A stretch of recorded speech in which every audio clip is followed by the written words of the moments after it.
In Venezuela, the displaced are forced to camp wherever they can. This baseball stadium, once the pride of this socialist state, is now a symbol of its shame. Despite the presence of hundreds of Venezuelan soldiers, no one here has received any help from the government.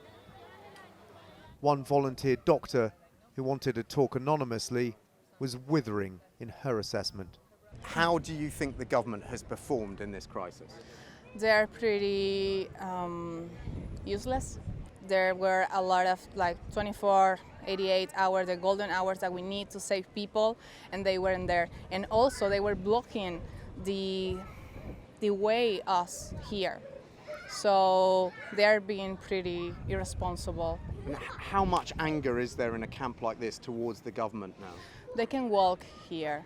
They freely. couldn't come here? No? They couldn't come here, yeah. What would happen if the they people did? would get really violent. This camp, like so many others here, has received no help from the Venezuelan government. In their hour of need, the people have been left to fend for themselves, relying on handouts from international aid organisations. In other camps, the same story. Here, people more willing to speak an uncomfortable truth to power.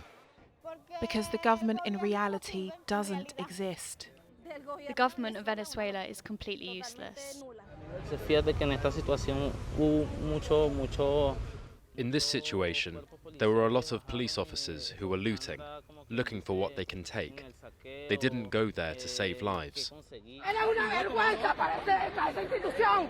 Footage has emerged in recent days showing soldiers looting homes ruined by this earthquake, to the fury of residents. In places, the grief has given way to barely contained hostility. One opposition figure who's only just been released from jail for his political activism was blunt. This natural disaster and the way the Delcy Rodriguez administration handled it is a legacy of Nicolas Maduro and, in turn, a legacy of Hugo Chavez. It clearly demonstrates governmental inefficiency, but also what happens to a country when democratic institutions are not respected. To say hello to you. The president, Delcy Rodriguez, who replaced Nicolas Maduro, deposed by the Americans in January, insists her government is doing all it can. During a press conference, she acknowledged citizens were first to respond, but claimed the state mobilized rapidly, denying soldiers turned up with rifles, not shovels. But despite the flood of aid now coming in, too little appears to be reaching those who need it most. What are the challenges here now? Are people getting sick because there's not water? There's no water. They don't have the way to wash their hands. People bring already made food, but they save it for later. So this can be like 12 hours, 14 hours, 15 hours with no refrigeration, and of course they get sick because of that. Yesterday we have like 10 cases of diarrhea, and today we have 20.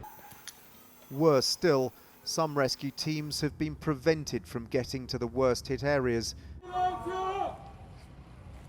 as survivors trapped in the rubble slowly succumb to an agonizing death. Natural disasters like this often bring out the best in humanity, but in Venezuela it has also shone a spotlight on the worst. Corruption, bureaucracy and indifference hampering attempts to help those who need it most. Dan Rivers, ITV News, Venezuela.